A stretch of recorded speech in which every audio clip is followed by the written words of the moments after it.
Now, the ability to overcome in spite of circumstances was the central message from National Sportsman and Sportswoman of the Year, Tajay Gale and Shelly and Fraser Price, following their crowning moments at the Jamaica Pegasus Hotel in Kingston last night.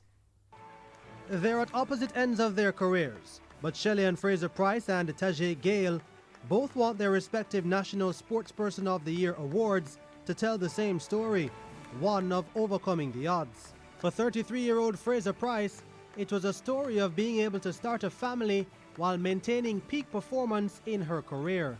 For a lot of times, a lot of women put off starting their family, or they contemplate whether or not it makes sense to have a family and their career. And you find that, I think, because there's not enough women who share their journey and their testimony of how coming back, whether it don't have to be athletics, can be just a normal job, but it's a lot of work, but it's doable.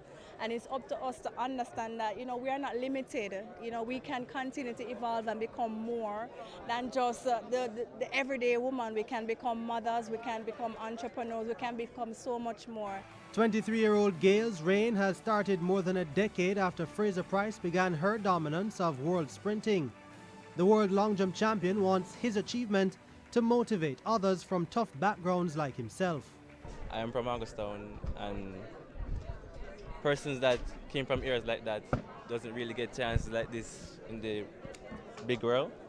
So I'm just like here to show the world that there's much more than the eye meets in the ghetto areas, and there's a lot more children down there who can be just as good as me, and there's a lot of talent in the world. You just need to find them.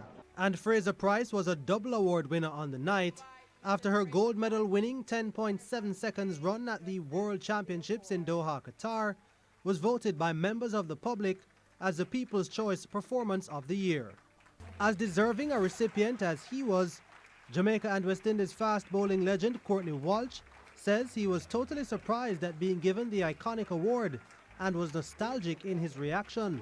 Memories came flooding back. I mean, I look back at it, and then some of them you could remember as you see it, and some just brought back memories as you see it alone. And it actually, I don't know how you sort of describe it, but it's actually, I mean, I don't know, maybe a somber mood. I was like, well, is that really means that what I used to do? And it was good in a way to see it, and it brought back some very good memories. FIFA referees Princess Brown Muir and Stephanie Dale Yi Singh were jointly presented the Chairman's Award. So many things. I am really nervous. I'm just surprised and overwhelmed at this award. I was shocked when I saw my face on that screen. It's just an amazing feeling. Well, it's mean a lot to me. I feel really happy, and I feel really good to know that, I could receive the Chairman Award. It's really mean a lot to me. And the 12-year-old history-making driver Alex Powell became the first male awardee for the VMBS Youth Award. My whole career of go-karting, every single time I go into the track, I push my best, I push my hardest. So all that hard work, it feels like some of it has paid off, but we still have a lot more to go.